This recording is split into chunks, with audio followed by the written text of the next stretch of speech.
Hello, I'm Dr. Shantae, and welcome back to my YouTube channel. I know, Dr. Shantae, where you been? What happened to the long form videos? Great question.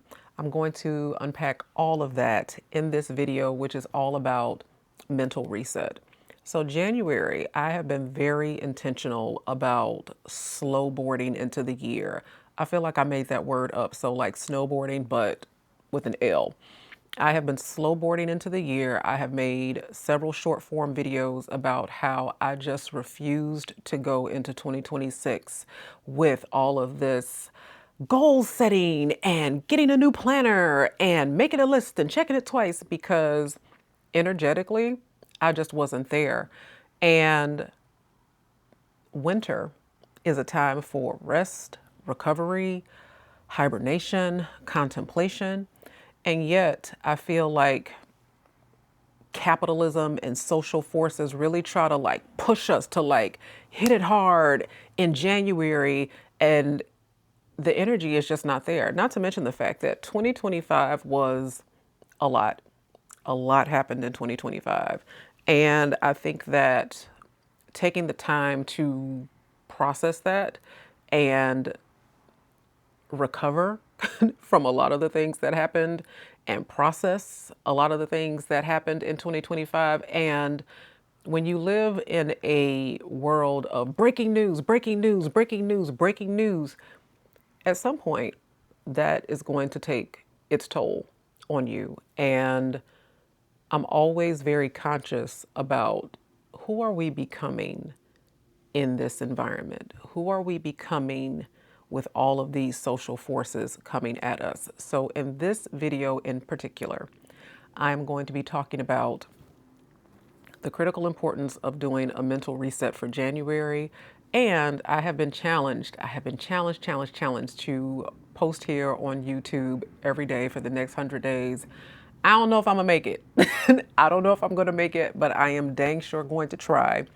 And one of the ways that I am trying to set myself up for success is to be like really super comfortable when I do it. So this part of my abode is my reading nook. This is probably one of my favorite corners of the house. This is where I have a wall of books here. I have a wall of books over there, kind of like spread out around the house in it's kind of like my alternative to like a traditional library, even though I certainly have cabinets with shelves of books. But I have to be comfortable. And in order to do something consistently, you can't overthink it. The reason why I haven't done long form content is really because of the editing process. Long form content takes a long time to edit. And short form content. So I haven't disappeared. I've just disappeared from long form content on video because of the editing process. But I'm not doing that in these next 100 days. Like, we're just gonna go with the bloopers and the mistakes, and y'all just gotta love me anyway. You just gotta love me through all of that. While I try to be more consistent, because I have learned that done is better than perfect, and that as we move along, there'll be less uh-ohs and oopses and all the things. So we're going to be talking about mental reset. 3 questions you need to be asking yourself, and what you can look forward to over these next 100 days, because I'm excited about a lot of things and I want to share them with you. So let's get into it. And I have my trusty notebook like I always do. So January, I made a video about how when we try to rush into the season with all of this energy and enthusiasm, which we may or may not have, okay, and most of us don't have it, because not only are we dealing with all of these social forces like civil unrest, not only is the economy out of whack, because I don't know how much you pay for a dozen eggs, but around these parts, groceries aren't getting any cheaper. And then it's the fact that we just came out of the hustle and bustle of the holidays. And, now you're expected to just turn it all around and have all this renewed enthusiasm for the new year. And I made this video about it's like trying to eat fruit out of season.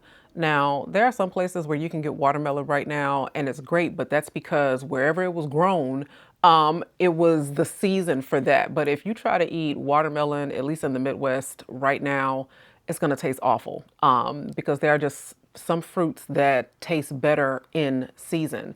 And so I wanted to look at January in 2026 from a seasonal approach and say, you know what? What would happen? What would be different if I didn't just try to rush into the year? What would be different if I took it slow? If I wintered, okay, and I just eased into it. I didn't force anything, but I just allowed myself to experience the season in the way that was authentic to me. And I got to tell you, I have loved it. January has been fan friggin' tastic because it hasn't been rushed. It hasn't been pressured. I haven't bought another fancy $50 planner that and I got highlighters for and sticky tabs, and then 3 weeks into it, it's empty and collecting dust already and has become another expensive notebook because I didn't keep up with it. Shout out to the planner crew because that's just not who I am. But it has been wonderful because I have chosen to frame the year by asking questions instead of setting goals. And I have a YouTube short about that. So if you haven't seen that YouTube short about the 6 questions, go take a look at that because we're going to be talking a lot about those questions in this coming year. So, mental reset. One of the things that you want to do if you're already losing steam, okay, like if you've already kind of like run out of juice and you're like, ugh, I'm just not feeling it and I'm trying to force it and I don't feel it, don't force it. If you don't feel it, don't force it. Think about it this way. Before you take any sort of trip, road trip or whatever, you are going to check your gauges. You're going to check the tires. You're going to check the oil. You are going to make sure you got enough gas for the trip. And the new year is the same thing. So the first thing I'm going to tell you to do is check in with yourself. How are you feeling? Not just mentally, but like energetically. How are you feeling? Do you feel rested? Do you feel calm? Or do you feel anxious? Do you feel overwhelmed? Do you feel angry? How are you feeling? Okay, so check in with yourself. How are you feeling? And somatically, how are you feeling? How are you feeling in your body? Because when stress and overwhelm shows up, it doesn't just show up here, it also shows up here. It shows up in our waistline. It shows up with tension in our back. It shows up with like headaches and what have you. I'll be switching between these glasses like back and forth because I'm getting to that age, y'all. I need my glasses. But because I got these lights in my face, I know that glare can be a little bit off-putting, so bear with me. But yeah, how are you feeling in your body? And if you are feeling tense, if you are feeling tight, if you are feeling anxious, if you are feeling overwhelmed, that's not the best space to be like, and let's set some new goals. Let's try to reach some additional outcomes. No, you need to recover. You need to heal. You need to process. You need to get back to a place of balance and calm and peace. And so, first question, how are you feeling? Number two, what do you need? That is the question. You know, I find that a lot of people are so neglectful of themselves that they don't even know. They don't even know what they need. They're so used to being in the rat race. They're so used to being on the hamster wheel. They're so used for doing everything for everybody else that when somebody says, well, what do you need? They're like,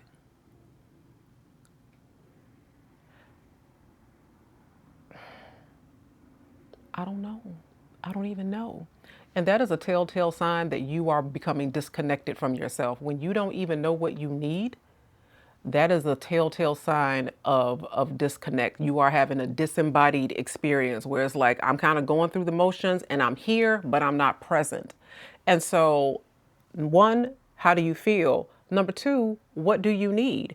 And is it a physical need? Like, you know what? I need to stock my fridge with some fruits, some vegetables, or I'm sitting up here thinking about Mediterranean. I love Mediterranean. Like my fridge right now is like full of like hummus and olives and, you know, cucumbers and lots of things that people hate to eat, but I love them. But like, what do you need? You know, is it a physical need? Do you need a massage? Okay. Do you need a day at the spa? Like, what do you need? And it is okay to check in with yourself and have needs that don't tend to other people. You know, I'm a big believer that you do need to put on the airplane mask for yourself before you try to tend to the needs of others. I'm a big believer that you really cannot pour from an empty vessel. And a lot of you are bone dry. You are completely empty, and you have needs that you need to attend to. So, number one, how do you feel? Number two, what do you need? And number three, what do I need to release? This is a big one because some of you are just weighed down with things that don't belong to you. Some of you are carrying bags that don't belong to you. Some of you need to put your phone on do not disturb and not be available for every call, every text, did you hear about this? And did you see this? And do you know what he said? And do you know what she did? You might need to let that go. If you are a caregiver and you have brothers and sisters and you seem to be the only one that is taking mama or daddy to physical therapy or picking up the prescriptions or what have you, yeah, it might be time to kind of reorganize the division of labor so that everything is not falling on your shoulders. So the question is, what do you need to release? Some of you need to release TikTok. I just did. So I spent this week basically deleting my TikTok library. These new terms and conditions, I was like, you not, no. And I know that people are like, well, you know, all of the apps are like that. Well, slowly but surely, people are going to be coming off of these apps. Social media has kind of hit its peak. Okay, social media kind of hit its peak in 2022, and people are tired of the negativity. They're tired of the abuse. They're tired of the ads. They're tired of the bots. They're tired of the algorithm. Like, it's not social anymore. It's not fun anymore. You're not seeing, you know, pictures and sharing memories with your friends and family. It has become a cesspool. It has become a weapon. And people are just like, yeah, I'm good with that. And people are turning to all the things that I'm excited about this year. So one of the things that we're going to be talking about over the next few months as we gear up for spring and other things is analog. Hence the books. Okay, hence the books. Big time getting back into analog and things that are just tactile. Okay, so I recently bought a CD player. I'm going to show you guys that in future videos, but I'm going to show you all the things that I've been doing to really kind of get off of the screens and really get back to a place of recapturing my focus, recapturing my attention, recapturing fun and joy and leisure and connection. So many of the things that we get robbed of when we spend forever in a day scrolling ad nauseum, okay? And so rather than this being kind of like a social channel, you know, like social media or what have you, I want this to be a place for connection where we learn to connect to one another, where we build a life of meaning, a life of purpose. And purpose doesn't mean going to like save the wilderness. Purpose just means on purpose, that you're really intentional about the life that you're living and the things that you're doing. And let this be a place of creativity and connection where we inspire one another. And I think it's one thing to talk about that life, and I think it's something else to live it. And so I'm really excited to share what an expansive, meaningful life looks like on this channel. So if you have not subscribed already, make sure that you subscribe, make sure that you like and share this content. If you want to see my written work, make sure you find me on Substack. So Substack, if you want to be in like real legit, hey, Dr. Shantae type community, Substack is the best place to be because I host online barbecues on my Substack.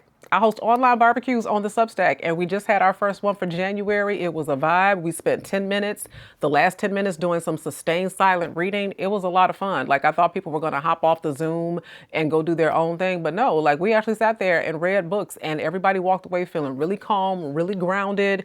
It was, wow, it's probably been the best part of my week. So online barbecues, if you want to be a part of that community, drshante.substack.com. And I will see you on my next YouTube video, which again, I'm committed to posting every day, most of the days for like the next 100 days. So let's see how that goes.